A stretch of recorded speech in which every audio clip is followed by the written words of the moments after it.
Hey folks, Coach Alex here, and today I have a question from one of my email subscribers asking how do they get stronger legs for sprinting? So if you've read some of my content, if you've been on my site, you know that I really like to take a simplified, straight to the point, very specific based approach to training, right? Like I don't like to kind of mess around with a bunch of different exercises. So probably right off the bat, this tells me that maybe the person that sent me the question hasn't maybe read a bunch of my articles. So stronger legs for sprinting, right? First up, I think is you need to hit the prerequisites, which is, are you actually regularly sprinting? So what I tend to find is that it's really easy to get distracted with things that are tertiary or secondary to the actual tasks. So I've had plenty of people ask me, how do I get faster? How do I, improve my speed? How do I get better at sprinting? How do I run more? But they're only actually training the running or the sprinting once or twice a week, or sometimes not even that much at all, which is just putting the cart before the horse, right? So I'm understanding here, if this is you and like for the person I'm speaking to, you need to make sure that you are at least sprinting on a regular basis. So this is 2, 3, 4 times a week, good quality sprinting practice, technical practice, ideally with a sprint coach, all right? So that's the baseline, that's like the fundamentals, right? So make sure you're getting that.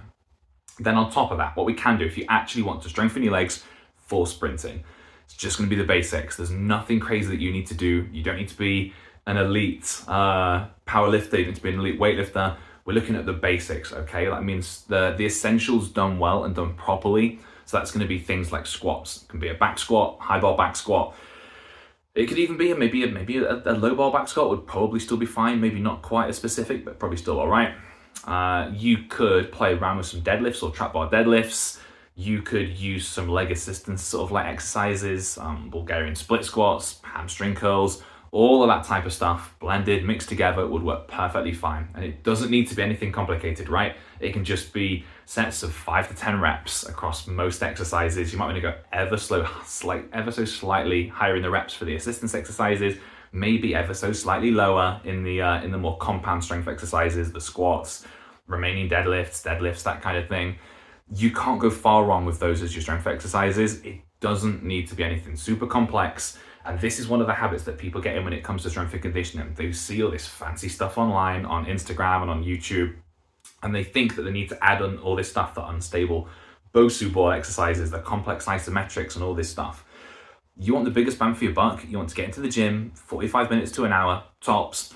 You want to hit 3, 4 leg exercises, 3 to 5 sets. That is it. That is your strength workout, right? You're going to do that once, maybe twice a week, and that will give you plenty strong enough legs for sprinting, provided that you're doing it with enough intensity in the right rep schemes. And look, don't get me wrong, there's more that we can add to that. There's plenty of nuance. Of course there is, right? There's entire periodization things, and there's books written about this that you can get loads and loads of detail.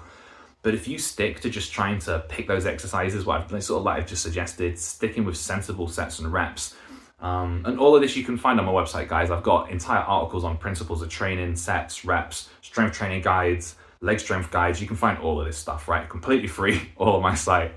Just takes a little bit of effort, a little bit looking around, right? Just go to the search bar, bang it in. But that's it. Nice and simple stuff. You don't need anything too complicated to build leg strength for sprinting. We might in future videos cover things like rate of force development, plyometrics, stretch, shorten cycle mechanics, the things that help you better utilize some of that strength so that you can maybe transfer that over to your sprinting speed as efficiently as possible. But that's gonna be something for later. So for now, yeah, make sure go read some more articles, because I get the sense that the person that's wrote to me on this maybe hasn't read that much. So please do go and read those. I think it's gonna help out your journey a lot. Other than that, if you have found this useful, by all means, please feel free to like, share with your friends and family. It's all really useful, gets out there into the algorithm a little bit.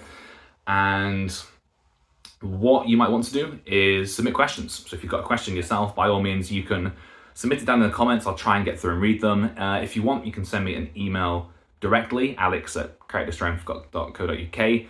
I can't promise I'm going to get back to you immediately. I tend to be pretty busy with my regular clients. Obviously, they're the ones paying me, so I've got to get back to them first. I have to do my PhD research and all my other coaching and teaching commitments. But when I have some time, give me a few days, maybe give me a week, I will make sure I get back to you. And if the question's interesting enough, if I think it can help other people, I'll try and get it out into a video like this, into some kind of longer form piece of content, an article, a video, something that can be useful to as many people as possible. So, all right, that is it for today, and I'll catch you in the next one, okay? See you there.